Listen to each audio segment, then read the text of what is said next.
ẹ̀yin èèyàn mi ṣé bàbá ṣé Yomi Fábíyì àti bàbá Mohbad ṣé wọ́n fẹ́ máa ṣe ṣóò fúnra wọn báyìí ní oríṣiríṣi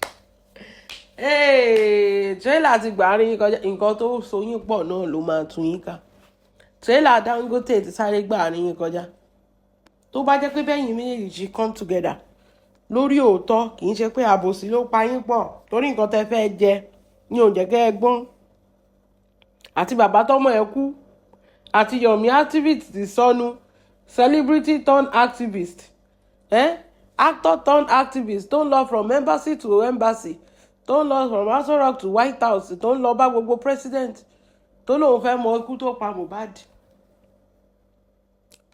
elébi àbí báwo ló ṣe máa ń pè arébi pa bọ̀dá Yomi ẹ wá ń ṣe show ṣẹ́tẹ̀ wàá rí nǹkan tó sọ kọ́kọ́ fọ́ nísìnyí ni pé bó ṣe rẹ́ nǹkan mójú yẹn ló bá rẹ́ fíltà gbogbo alámọ̀ pé ó ti gbó náà ó ti kó bó náà ó wá rẹ́ fíltà mójú ó wá dàbí AI ó wá ń ṣe show fún wa you are not even confident in yourself láti gbójú ẹ̀ jáde mọ́ ó wá rẹ́ fíltà mójú ó ti pọ̀ jù ṣé cheap version of the filter ló ń lò ní òtún rówó ra filter gidi ó wá rẹ́ yẹn mójú ìyẹn wọ́n kọ ṣìrìn bẹ́ẹ̀ ẹnu ẹ ò bá nǹkan tó ń sọ kò bá lọ ibo náà ti máa ń rí àwọn pípọ̀ yìí náà òun ló ṣe ṣòfò bàbá Mohbad sí nísìnyí ìwòyí láàárọ̀ ṣebí ẹ̀yin méjèèjì jẹjọ papọ̀ nítorí pé fẹ́ tọ̀ràn jẹ torí pé fẹ́ gbowó lọ́wọ́ àwọn èèyàn nísìnyí ìwòyí láàárọ̀ lẹ́sẹ̀ wọ́n á ṣe ṣòfò fúnra yín ẹ tí ì rí nǹkan kan ẹ ṣe bẹ̀rẹ̀ sí ṣẹ̀sìn ni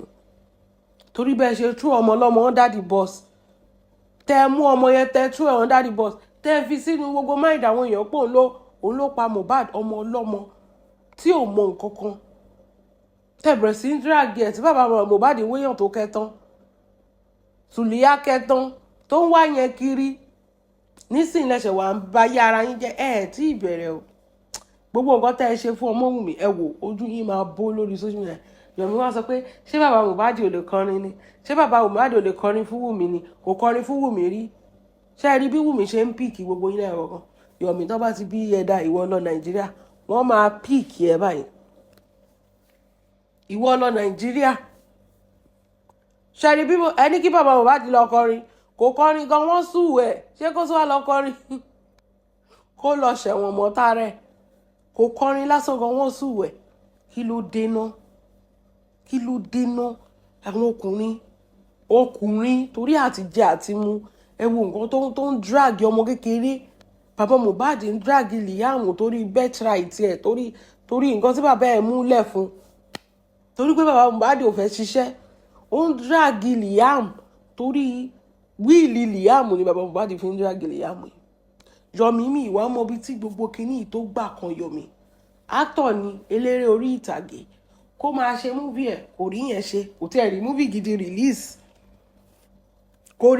gidi release ọ̀rọ̀ Wùmí ni láàárọ̀ lọ́sàn lálẹ́ ọ̀rọ̀ Wùmí ni láàárọ̀ lọ́sàn lálẹ́ ó ṣáà manipulate public láti máa gbogbo ṣé wọ́n lè gbé ọ̀kan sóhun lórí ni òun tó ń ṣe kinní ta ló rán iṣẹ́ anybody beg anybody may una come to justice for Mohbad ta ló rán yín iṣẹ́ náà ta ló rán yín iṣẹ́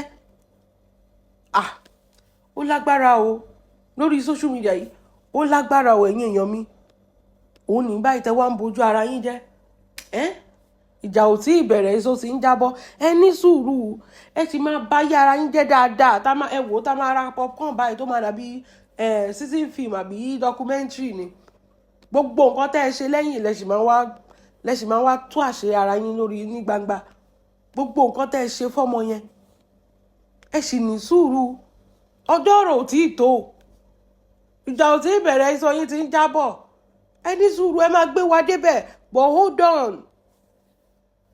hold on first ṣe rí sí ìfẹ́ ṣe ń túká nǹkan tó pa yín pọ̀ ló ti ń tú yín ká kékèké kan fi àpọ̀dà yẹn náà update fún Wùmí orí update yẹn la ṣe wà tá àtẹ̀ tí analyze ẹ̀ tán ẹ ti ẹ̀já continue analysis yẹn náà ẹ máa gbọ́ àwọn àpọ̀dà set of confused entity set of confused people baba Mohbad is confused Yomi is confused ọ̀tọ̀ọ̀tọ̀ ní gbogbo wọn jà fún àti kan fi oní analysis ìsọnù gbogbo bó ṣe wà yẹn kò yé wọn o wọ́n ṣàmọ̀ pé ẹ ṣàjà ká ṣàgbé nǹkan síta kó má dàbẹ̀ pé àsùn wọn ọ̀dẹ̀ rán wọn ṣẹ́ kò sẹ́nìbọ̀dì tó bẹ́ wọn ṣẹ́ gbọ́dọ̀ tó àwọn àmúná pé kó má jẹ́ pé orí yín náà fi máa kó justice for Mohbad ṣé wọ́n bẹ̀ yín ṣẹ́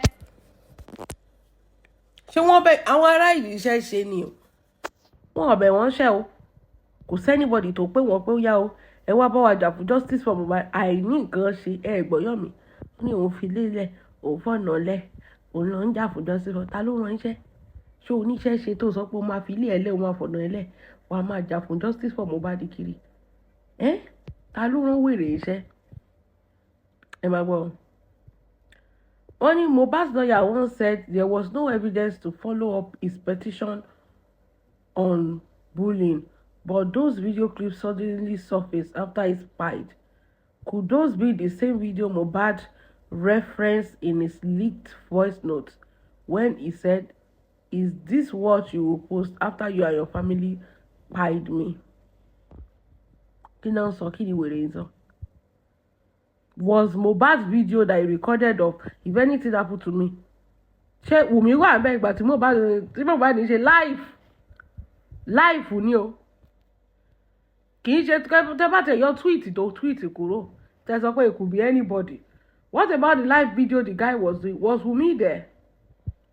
The guy was doing live say if anything happened to me, pick the Malians Akosa, where he and Zlatan, where they were doing their music videos, was Wùmí there? Didn't you see when Sam Larry came inside? When he was bullying that boy, they brought boys, they disrupt and destroy properties in that music video.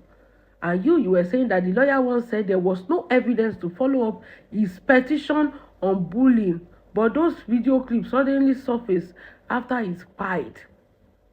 The video did not suddenly, it was there, and the guy has been petitioning, but nothing was being done by the police. It was there, it was live video. So it wasn't like it recently resurfaced. It was live video. In fact, it's not even only live video. Shebi Naira Marley fúnra got to ṣe live video to say that it was his artist because he overdrank.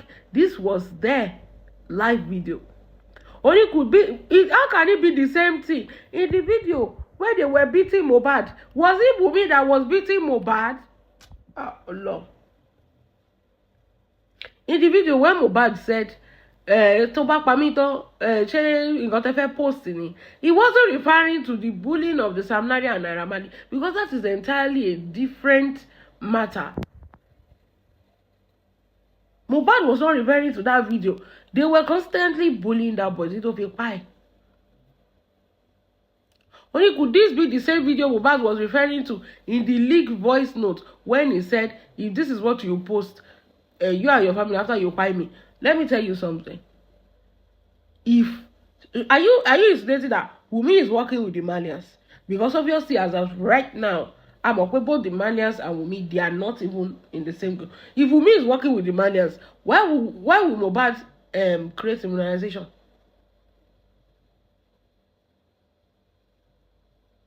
Why will Mohbad create immunization? Why will he leave his record label? These people, they don't even know what they are talking about. There was another issue between Wunmi and Mohbad that they were fighting. This is husband and wife. They will always fight. And the guy was not even talking about all that. There was another issue between them that he was saying it out of anger. He was saying it that Wunmi ṣé nǹkan tó máa post ni, ṣé nǹkan tó máa sọ pé ó ṣẹlẹ̀ lélẹ́yìí. That was what the guy was saying. He wasn't referencing to what the Nairas were doing. The Malians were doing a lot of things to that boy, which is different from when he's having issues with his wife, which is different. Only why didn't you appear in court when those accusations of bullying Mohbad was summoned? Why was she the one that bullied Mohbad? Why? What is Wunmi's own? Was she the one that? Look at Mohbad. When they say he went to go and rescue Zlatan. Nikini, or not follow me. Or not phone in Kokomo. Only why didn't she appear in court when accused of bullying Mohbad was summoned? Kí ni tiẹ̀? Ṣé gbogbo orí fídíò bí tó ti ń nà Mohbad yẹn? Èèyàn tó tíjọba fẹ́ mú. Ṣé wọn ti mú ṣíkú ni? Wọn àwọn Sam Larry wọn àwọn Naira Marley. Kí ni ti Wunmi has nothing to do in court now. Only why didn't you testify against the nurse? What is to tell? This is Lord, these people don't understand law.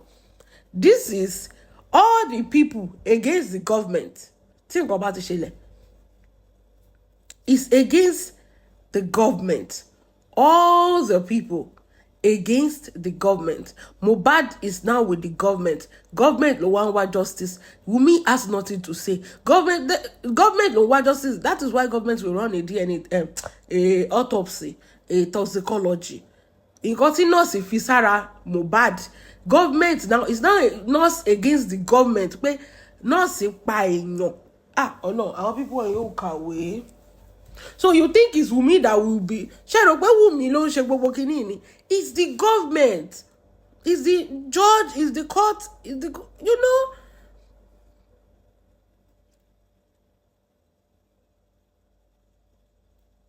Only why didn't you testify against the nurse? Ṣé Wunmi ṣe medicine tá a bá sọ pé you're talking about testify against the nurse? Ṣé nurse ga Mohbad lọ́rùn ni tá a bá sọ pé Wunmi is a witness? This is abẹ́rẹ́ reaction to an injection. So it is not Wunmi that will run autopsy. It is the government that will run the autopsy to determine okay, irú ikú wo ló pa Mohbad. It's not Wunmi. Everything Wunmi could say is right there. She has said it. What else is she supposed to say? The nurse came, they gave Mohbad an injection. The first injection, he went to the bathroom, he went to puke. They brought him back, they gave him the other injection. That is when everything went wrong and they were running to the hospital. Bam! That thing, you got to know, is exactly what Wunmi said there.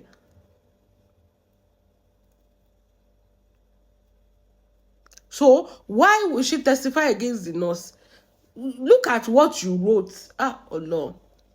She should testify against the nurse. Ṣé Wunmi ló máa run autopsy ni? Is the government tó bá run autopsy ló máa mú result jáde pé okay, autopsy tá run a detect pé reaction to this injection ló pa Mohbad. Only Wunmi ló yẹ kó testify torí pé Wunmi ló máa ṣe autopsy ikú tó pa Mohbad. Only why were you absent throughout the inquest proceeding? Wunmi stop running. The truth is fearless. Wunmi lives in Nigeria. She resides in Nigeria. So where has she run to? Look at how these people talk. Where has Wunmi run to? She lives in Nigeria. For the past 3 years, Mohbad ti pa. You imagine Wunmi ti lọ. She went to Tanzania and she went to Doha. And she returned. She just went for holiday. She went for wedding. The other one she went for vacation, summer vacation, and she has returned. So where has she been running to? She did Naija with everybody. She did go court frequently. So why are you insinuating that she's running? Ibo ló ń sá lọ. Ó ń sá marathon nítorí kò yé mi. Only the truth is fearless and need no cover. If you are confident about the DNA results. So we have left Wunmi did not testify against the nurse. We have left she did not go to court. We have left she has been running or etasketa. Now,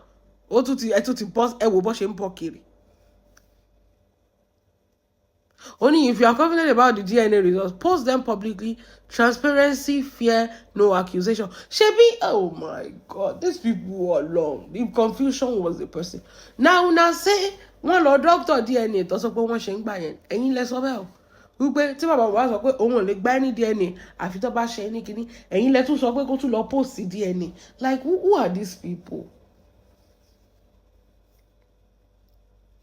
Did you remember when Baba Mohbad was saying, òun ò lè gbà ní DNA tó ti ṣe o? Tí fídíò mú sọ pé báwo ló ṣe máa fi màtánà ṣe pàtánà fàtánà pìtánà tó tà ń tánà kiri. Ẹ̀yin lẹ tún sọ pé that is the DNA you want. They say run DNA in Nigeria, and Baba Mohbad they run a tasketa. Run DNA in developed country, Baba Mohbad they run a tasketa. So now still they say that the maternal DNA where they don't do, make them poster. Hey, Now una still say that una no want the maternal DNA or that is paternal that you want. These people, who are these people? They had like a child that cannot decide. Okay, there is no DNA. Wunmi has said that there is no DNA. Oh yeah, let's do another one. Leave that one. Shebi want to fún yín ní opportunity láti jọ ṣe DNA sí. My question still remain. Question tó yẹ kẹ́ máa béèrè. Why is Baba Mohbad running away from doing this DNA? That is the question tó yẹ ká. Ẹ lọ béèrè lọ́wọ́ Baba Mohbad pé kí ló dé tí ò fẹ́ ṣe DNA? Ẹ̀yin lẹ sọ pé ẹ gbà tọwọ́ Wunmi pé wọ́n ti doctor ẹ̀. Òun náà sọ pé òkè kò sí DNA ẹja ṣe mí. Kí ló dé tí Baba Mohbad fi ń sá kiri? Tọ́wọ́ sọ pé kó ṣe Nàìjíríà. No. Oh yeah, mú center. No. Everything is no to that man. I don't know how Wunmi is dealing with these people, because these people are just so confused. So confused. Only it's time for every true justice seeker to focus on what really matters. What happened to Mohbad? So láti jọ 30 sórí burúkú 30 gbowó lọ́wọ́ wa 30 ṣe gbogbo ẹ̀.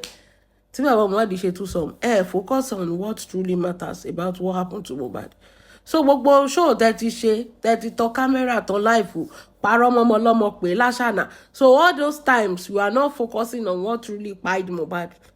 All the ìhòòhò Wunmi ti jáde, passport lélẹ́yìn ń ta, you were not focusing on what truly kpai Mohbad. So what were you doing all those while?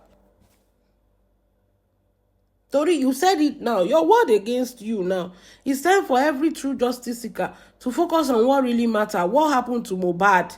Because that's exactly what Wunmi seems determined to avoid. Ẹjọ́ ṣó dín yín lọ́wọ́ láti jọ tẹ̀tí sórí burúkú yìí ni. Torí mi mọ̀bi tó ti dín yín lọ́wọ́ rí.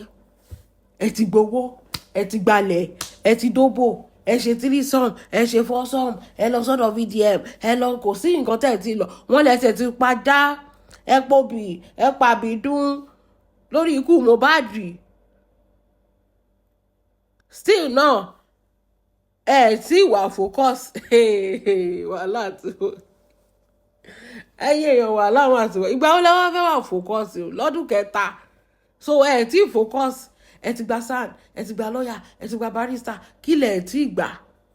Ẹ ti fẹ́ lè gbòdìdí court gan. So kò sí focus mẹ́. GoFundMe ti lọ, donations ti lọ lóríṣiríṣi. Bọ́dá Yomi ti pọ́ mọ́sùn rẹ́rẹ́rẹ́rẹ́. Baba Mohbad ti ṣe orin lóríṣiríṣi. Baba Mohbad gan ti kápátá àwọn èèyàn gan lóríṣiríṣi. Any justice for Mohbad, no retreat, no surrender. Alala ẹ para yín sórí ẹ ògùn sẹni anybody bá yín dù láti jọ tẹtí sórí burúkú yìí. Ṣé anybody bá yín dù láti jọ tẹtí sórí burúkú yìí? Anyways, òun náà lẹ ti gbọ́ yẹn o, ẹ ṣáà máa wò wọ́n ràn. Wọn ò ní ṣe ẹ bá fún wọn ní kọ́bọ̀ tẹ́bí bá ti pa wọ́n dáadáa wọ́n lọ wá ṣẹ̀ṣẹ̀. Àìní iṣẹ́ lọ́wọ́ ló ń dà mí àti Baba Mohbad àti Yomi o. Ẹ sọ pé kí ló ṣe àti Comfort yìí o. Donation yẹn náà fi ń jẹun.